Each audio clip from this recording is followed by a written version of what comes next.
लग्नानंतर होईलच प्रेम मालिकेच्या आजच्या 4 जुलैच्या भागात काव्या पार्थच्या वाटेकडे डोळे लावून बसते. नंदिनी येता क्षणी काव्याला ती विचारते की काय झालंय. तेव्हा काव्या तिला विचारते की काही नाही. नंतर तिचं लक्ष परत दरवाजाकडे जातं. तेव्हा काव्या थोडीशी पॅनिकही असते. नंदिनीला संशय येतो थोडा. ती परत विचारते की काव्या काय झालंय. तेव्हा काव्या विचारते की ताई तू केव्हा आली आहेस. नंदिनी सांगते की मी येऊन 5 मिनिटं तरी झालेत. काव्या विचारते की दरवाजातून आत येताना तू कोणाला पाहिलंयत का. नंदिनी सांगते की नाही ग. का असं का विचारतेस तू. तेव्हा काव्या म्हणते की ताई पार्थ अजून आलेलेच नाही आहेत घरी. नंदिनीला आश्चर्य वाटतं. नंदिनी विचारते की काय. काव्या म्हणते की बघ तुला सुद्धा आश्चर्य वाटलं की नाही. पॅनिक झाली ना तू पण. बघ ना ताई पार्थ कधीच असा उशीर करत नाहीत घरी यायला. अजून का आले नसतील ते. काव्याच्या जीवाची घालमेल होते तीही पार्थसाठी. ते बघूनच नंदिनीला नवल वाटलेलं असतं. नंदिनी तिचा भ्रम दूर करते की नाही काव्या म्हणजे पार्थबद्दल तू चौकशी करते त्यांचा एवढा विचार करते ते पाहून मला आश्चर्य वाटलं. आणि पार्थ कशी आहेत तुला चांगलंच माहिती आहे. ऑफिसमध्ये जास्तीचं काम नसेल तर ते कशाला रेंगाळत बसतील ना तिथे. घरी लवकर परततीलच की. म्हणून तर ताई मला काळजी वाटते अगं त्यांची. परत आश्चर्याने नंदिनी विचारते की काळजी वाटते. काव्या म्हणते हो. तेव्हा नंदिनी तिला सुचवते की अगं मग तुला इतकीच काळजी वाटते तर एक फोन करून विचार ना पार्थ कुठे आहेत ते. तेव्हा काव्या घाबरते आणि विचारते की फोन नाही नको. त्यांनी माझा फोन नाहीच उचलला तर. नंदिनीला परत काव्याचं नवल वाटतं. ती विचारते की काव्या स्वतःच्याच नवऱ्याला कॉल करायला तुला विचार करावा लागतोय. तेव्हा काव्या सांगते की नाही ग ताई ते कामात असतील तर. आणि माझंच बघ ना मी जर कामामध्ये असेल मला कोणी असं कॉल करून मध्येच डिस्टर्ब केलेलं अजिबात नाही आवडत. मग मी समोरच्या व्यक्तीच्या बाबत तसा विचार कसा करू शकते. नंदिनीला हसूही येतं आणि काव्याची काळजीही वाटते. तरीही काव्याची पावलं अडखळतात. सतत दरवाजाकडे तिचं लक्ष जातं. पार्थच्या वाटेकडे डोळे लावून बसते. तेव्हा नंदिनी परत विचारते की काव्या तुला पार्थची काळजी वाटते म्हणून तर सतत इथे घुटमळतेस. तेव्हा काव्या ती गोष्ट नाकारण्याचा प्रयत्न करते की तिला पार्थची काळजी वाटते. उलट नंदिनीलाच खोटं पाडायला बघते की नाही ताई मी कशाला घुटमळू. नंदिनी समोरच बहाणेबाजी करते की नाही ताई मी रूममध्ये बसले होते त्यावेळेस मला बोर होत होतं म्हणून जस्ट बाहेर आले बघायला. त्यानंतर काव्या थोडीशी बिथरल्यासारखी वागते. नंदिनीला ती विचारते की ताई मी एक काम करू का. मी जाऊन मानिनी काकूंना विचारू का की पार्थबद्दल त्यांना काही माहिती आहे का. नाहीतर परत स्वतःच्या मनाची समजूत घालते. नाही नको राहू देत. उगाचच पार्थबद्दल त्यांना काही माहिती नसेल तर काळजी करतील त्या. तेव्हा नंदिनी तिला समजावते की काव्या तू ठीक आहेस ना. तेव्हा काव्या म्हणते की हो मला कुठे काय झालंय आणि रूममध्ये तिच्या निघून जाते. नंदिनी एका मनाने आनंद साजरा करते आणि एका मनाने खंत व्यक्त करते. काव्या आज पहिल्यांदा पार्थसाठी तुला इतकं अस्वस्थ होताना पाहिले मी. जर तुझं आणि पार्थचं नातं जुळतंय तू परत एकदा तुमच्या नात्याचा विचार करते तर चांगलंच आहे. माझं आणि जीवाचं नातं तर जुळता जुळता राहून गेलं. ती गोष्ट तुमच्या बाबतीत नको घडायला. तुमचं हे नातं असंच घट्ट राहायला हवं इतकीच प्रार्थना करते देवाकडे. इकडे जीवाच्या मनात मात्र गोंधळ माजलेला असतो. तो खूप ओव्हर थिंकिंग करतो की नंदिनी अशी कशी काय वागू शकते. तो स्वतःच्या मनाशीच बडबड करतो की नंदिनीने रागात घेतलेला डिसिजन आहे हा. अरे तिने तर लग्नाला फर्स्ट प्रायोरिटी दिली आहे. मग ती मुलगी असं कसं काय वागू शकते. लग्नाच्या दुसऱ्या दिवशी ती मला म्हणाली होती की जोपर्यंत मी स्वतः डिवोर्सला होकार देणार नाही तोपर्यंत नंदिनी मला डिवोर्सच नाही देणार. मग इतकं मोठं पाऊल कशी काय उचलू शकते. मला नंदिनीशी बोलावं लागेल. तिच्या मनात नक्की काय चाललंय ते मला जाणून घ्यावं लागेल. तोचपर्यंत खूप उशिरा पार्थ घरी येतो. घरी येता क्षणी त्याचं लक्ष नंदिनीकडे जातं. नंदिनी पटकन पार्थला पाणी देते आणि समोर चेसबोर्ड पाहता पार्थ तिला विचारतो की एकट्याच खेळताय. तेव्हा नंदिनी सांगते की नाही हे तर आई बाबा खेळत होते. ते आत्ताच झोपायला गेले आहेत ना. मला तर कळतच नाहीये की खेळाची प्रॅक्टिस आधीच करायला हवी होती का. तेव्हा पार्थ धक्क्याने नंदिनीकडे पाहतो. तिला विचारतो की खेळाची प्रॅक्टिस कशाला करायची. तेव्हा नंदिनी म्हणते की नाही म्हणजे खेळाच्या दोन्ही बाजू आधी शिकून घ्यायला हव्या होत्या का. तेव्हा पार्थ तिला समजावतो की खेळ तर आपण पूर्वीपासूनच खेळतोय ना, तेही दोन्ही बाजूनी. खरं तर पार्थ नंदिनीच्या डोक्यात प्रकाश पाडण्याचा प्रयत्न करतो की प्रत्येक वेळेस या दोघांनीच नात्यात नमतं घेतलं होतं, त्यांचं नातं सावरण्यासाठी प्रयत्न केले आहेत. रूममध्ये काव्यासुद्धा पार्थचाच विचार करते. त्यावेळेस बाबांसोबत झालेलं बोलणं तिला आठवतं की बाबांकडून तिला लाख मोलाचा सल्ला मिळाला होता. काव्या त्यांना विचारते की जर आपल्याकडूनच चूक झाली असेल तर आपण काय करायला हवंय. तेव्हा बाबा तिला सुचवतात की तर आपण समोरच्याला सॉरी म्हणायचं. सॉरी म्हणायला सुद्धा तितकीच हिंमत आणि जिगर लागते. स्वतःची चूक मान्य करायला आधी सॉरी म्हणायचं, त्यानंतर जे काही वाटेल, जे काही आपल्या मनात असेल ते बिनधास्त बोलून टाकायचं. तेव्हा काव्या म्हणते की असं असेल तर मला खूप साऱ्या लोकांना सॉरी म्हणावं लागेल, कारण मी खूप जणांना दुखावलं आहे आणि मी तर एका माणसाचं देणं लागते, त्याला तर मला सॉरी म्हणावंच लागेल. त्यावेळेस ती विचार करत असते पार्थचा. नंदिनी आपल्या मनात जी काही घुसमट होते ती पार्थसोबत शेअर करते. तुम्ही म्हणाला होतात मला की जीवा, काव्या दोघांनी आपल्याकडे कितीही डिवोर्स मागितला तरी आपण त्यांना डिवोर्स द्यायचा नाही. आपण त्या बॉम्बचं रूपांतर कंदील रुपया मैत्रीमध्ये करायचं. नंदिनीने असं म्हणता क्षणी पार्थला त्याचं मन आठवतं की नंदिनीला त्याने सांगितलं होतं, एकदा का दिवाळीसारखा झगमगाट त्यांच्या आयुष्यात हे दोघे घेऊन गेले तर नक्कीच त्या मैत्रीचं रूपांतर एका नव्या नात्यात होईल. तेव्हा पार्थ नाराजी व्यक्त करतो की परंतु शेवटी त्यांना सुतळी बॉम्बच हवाय. आपण त्यांच्यासाठी बनलेलो आशेची पंथी त्यांना नकोच आहे. शेवटी आपल्या पदरी निराशाच पडली. दोघे आता एका तराजूच्या पारड्यात आहेत. दोघांची ही अवस्था एकच आहे. दोघेही एकमेकांसमोर आता मोठा खुलासा करतात. ज्या वेळेस पार्थ तेथून उठून जाणार तर मनावरती दगड ठेवून नंदिनी पार्थला सांगून टाकते की तिने जीवाला डिवोर्स पेपर्स दिले आहेत. पार्थला जबरदस्त धक्काच बसतो. नंदिनी रडत त्याला सॉरी म्हणते तेव्हा पार्थ म्हणतो की नाही नंदिनी, तुम्हाला सॉरी म्हणायची गरजच नाही आहे, कारण मी तरी कुठे दिलेलं वचन पाळलंय. तेव्हा नंदिनी विचारते की काय. तर पार्थ तिच्यासमोर खुलासा करतो की हो, काव्याला म्युच्युअल कंटेंटवर सह्या करून दिल्या आहेत, त्यांना या नात्यातून मोकळं करणार आहे मी. तेव्हा नंदिनीने सुद्धा तसाच धक्का बसतो. आपल्या पार्टनरला डिवोर्स द्यायचा की नाही द्यायचा याबद्दल खूप विचार केला, परंतु नंदिनी शेवटी आपल्याला हे करावं तर लागणारच आहे, कारण मला असं वाटतं की नियतीच्या मनात बहुतेक हेच असावं. तेव्हा नंदिनी नाराजी व्यक्त करते की नियतीच्या मनात नक्की चाललंय तरी काय तेच तर उमगत नाही आहे. सावित्रीबाई त्यावेळेस म्हणाल्या होत्या की लग्न होणं कठीण आहे, परंतु सोयरीक तर जुळेलच. आणि त्यांच्या म्हणण्याप्रमाणे देशमुख मोहिते कुटुंबामध्ये सोयरीक तरी झाली, परंतु आपण हे सगळे केलंय कशासाठी. हा 1 महिन्याचा खेळ आपण खेळलो तरी कशासाठी.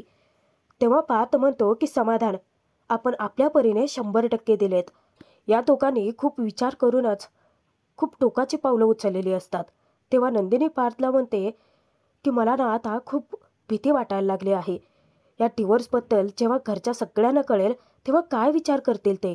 तेव्हा पार्थ म्हणतो की काव्याला पण सह्या देण्यापूर्वी मला हाच विचार आला होता की आईची काय अवस्था होईल की तिच्या दोन्ही मुलांचा डिवोर्स होतं हे कळल्यानंतर.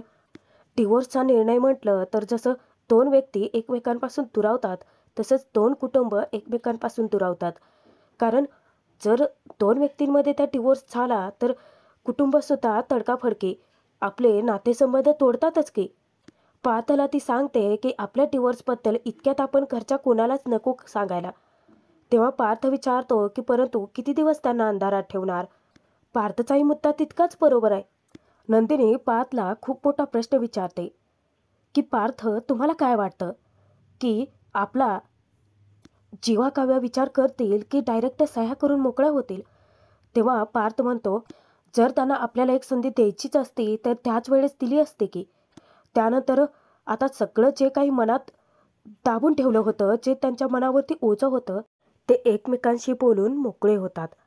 पार्थ उठून रूममध्ये जाणार तर तो नंदिनीला सांगतो की जाऊन रूममध्ये झोपा, सोफ्यावरती झोपू नका.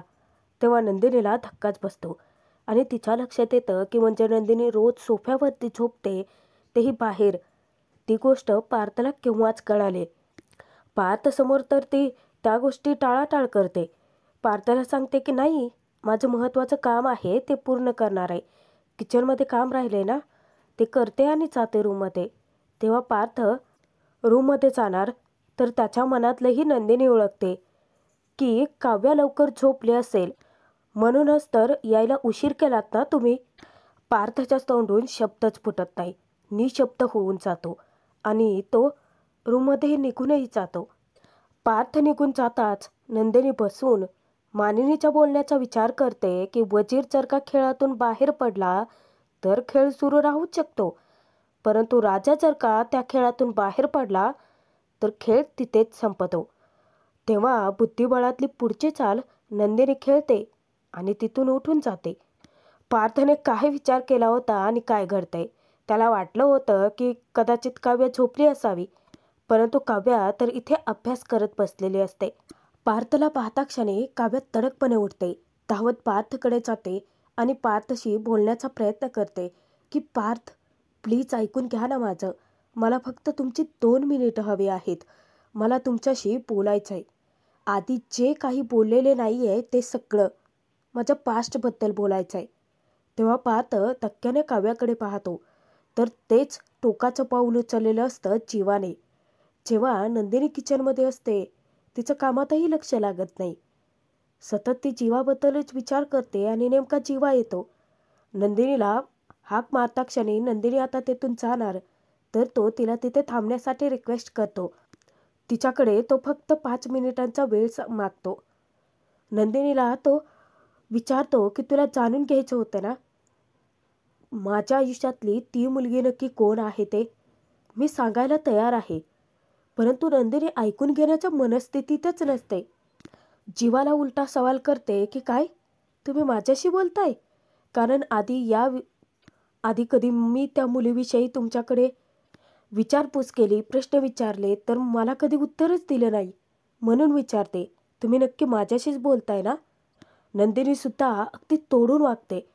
जीवा काव्याबद्दल आता सगळं सांगणारा असतोच, परंतु नंदिनीच ऐकून घेण्याच्या मनस्थितीत नाही. नंदिनी तोंड फिरवून निघूनच जाते. जीवा तिला खूप विनवण्या करतो, कयावया करतो, गळही घालतो, परंतु नंदिनी तिचंच घोडं पुढे दामटवते. जीवा परत एकदा तिला थांबवतो, विनंती करतो की नंदिनी प्लीज माझं म्हणणं तरी ऐकून घे ना. अगं त्या मुलीचं नाव ऐकल्यानंतर, त्या मुलीबद्दल माहिती ऐकल्यानंतर निदान तुला कळेल तरी की तिच्याबद्दल मी कोणाला का सांगत नव्हतो काही. तेव्हा नंदिनी म्हणते की जाऊ देत ना जीवा, ज्या गावाला आपल्याला जायचंच नाही आहे त्याचं तिकीट तरी कशाला काढायचं. जीवाच्या आधीच्याच बोलण्याने नंदिनी इतकी दुखावलेली असते की आता जीवाच्या बोलणं ऐकण्यातही तिला इंटरेस्ट राहिलेला नसतो. एकतर खूप विचार करून मनावर दगड ठेवून तिने डिव्होर्सचा निर्णय घेतलेला असतो आणि ती त्या निर्धारावरती ठाम राहते. परत रूममध्ये निघून जाते. आत्ता कुठे जीवाला जाणीव होते की त्याच्यामुळे नंदिनी किती दुखावली आहे आणि नंदिनीच्या या अवस्थेला तो स्वतःलाच जबाबदार ठरवतो. त्याला विश्वासच बसत नसतो की खरंच ही नंदिनी आहे का, कारण नंदिनी माझ्याकडे पाठ फिरवून कधी निघूनच नाही गेली. प्रत्येक वेळेस तिनं माझं म्हणणं ऐकलं तरी होतं. इतकं दुखावलंय का मी तिला? या सगळ्याला मी स्वतःच जबाबदार आहे. तिच्यातला चांगुलपणा माझ्यामुळे गायब झालाय. परंतु त्या नंदिनीचं हसू परत आणण्यासाठी जीवाला काहीतरी करायचं असतं, परंतु काय याचा विचार करतो. असं नक्की काय करता येईल की पूर्वीची नंदिनी त्याला पाहता येईल. इकडे काव्यामुळे पार्थची सुद्धा तीच अवस्था असते. तिच्यामुळे तोही तितकाच दुखावलेला असतो. काव्या पार्थला रिक्वेस्ट करते, परंतु पार्थ तिचं काही म्हणणंच ऐकून घ्यायला तयार नसतो. काव्या विचारते की पार्थ प्लीज ऐका ना, मी तुम्हाला खूप कॉल्स केले, मी व्हॉइस नोट पण पाठवली होती, ऐकले नाही का तुम्ही? पार्थ शांतच, काहीच बोलत नाही. आता काव्या जेव्हा त्या वकिलाचा विषय काढते तेव्हा पार्थ तिला स्पष्टच बोलतो की हे बघा, प्लीज तो विषय परत परत नका काढू, कारण त्याबद्दल डिस्कस नाही करायचं आहे मला. जेव्हा जेव्हा तुम्ही तो विषय काढताना तेव्हा पोटात गोळा येतो माझ्या, हातपाय थंडगार पडतात. आणि परत पार्थ काव्यापासून दूर जातो. काव्या परत त्याला विनवण्या करते की पार्थ, मला तुम्हाला काहीतरी सांगायचं आहे ते तरी ऐकून घ्या. पार्थ विचारतो की बरं ठीक आहे, तुम्हाला माझ्यासोबत तुमचा पास्ट शेअर करायचा आहे ना? जर तुम्ही माझ्यासोबत तुमचं फ्युचर बघत असाल तरच तुम्ही तुमच्या पास्टबद्दल मला सांगा, नाहीतर या नात्याला तसाही काही अर्थ नाही आहे. तेव्हा काव्या गप्पच बसते. पार्थ विचारतो की काय झालं? माझ्यासोबतचं फ्युचर नाही बघू शकत आहेत ना? मग तुमचा पास्ट मी तरी कशाला ऐकू? आणि पार्थ परत काव्याकडे पाठ फिरवून निघून जातो. हे सगळं काव्याच्या तितकंच जिव्हारी लागतं जितकं तिकडे जीवाच्या नंदिनीचं वागणं जिव्हारी लागलेलं असतं. आजचा भाग इथेच संपतोय. पुढील भागात बघूयात. नंदिनीचं हसू परत आणण्यासाठी जीवा प्रयत्न करतो. तेव्हा नंदिनीसाठी त्याने स्पेशल डिश बनवलेली असते. नंदिनी त्याला खडसावते की आजच्या दिवशी नॉनव्हेज नाही खात मी. तेव्हा जीवा विचारतो की बरं चकाचक बाई, तुम्ही मला सांगा की तुम्हाला नक्की काय खायला आवडेल? तेव्हा नंदिनी परत त्याच्याशी तुचडेपणाने वागते की काहीही चालेल जे तुम्ही बनवलेले नसेल. नंदिनीचं उत्तर ऐकून जीवाचा चेहराच पडतो. तिकडे काव्याने पार्थच्या ऑफिसला जाण्याची सगळी तयारी केलेली असते. पार्थ तिला विचारतो की कोणी केलं हे? तेव्हा काव्या सांगते की मी केलं. त्यावेळेस पार्थ काव्याला सांगतो की मुळात जी गोष्ट आपल्याला आवडतच नाही त्या गोष्टीची सवय कधी करून घ्यायची नसते. पार्थचं बोलणं काव्याच्याही तितकंच जिव्हारी लागतं. आता काव्य आणि जीवा दोघेही आपापल्या परीने प्रयत्न करत दुखावल्या गेलेल्या नंदिनी पार्थला नक्की कसं मनवतील पाहणं मनोरंजकच ठरेल.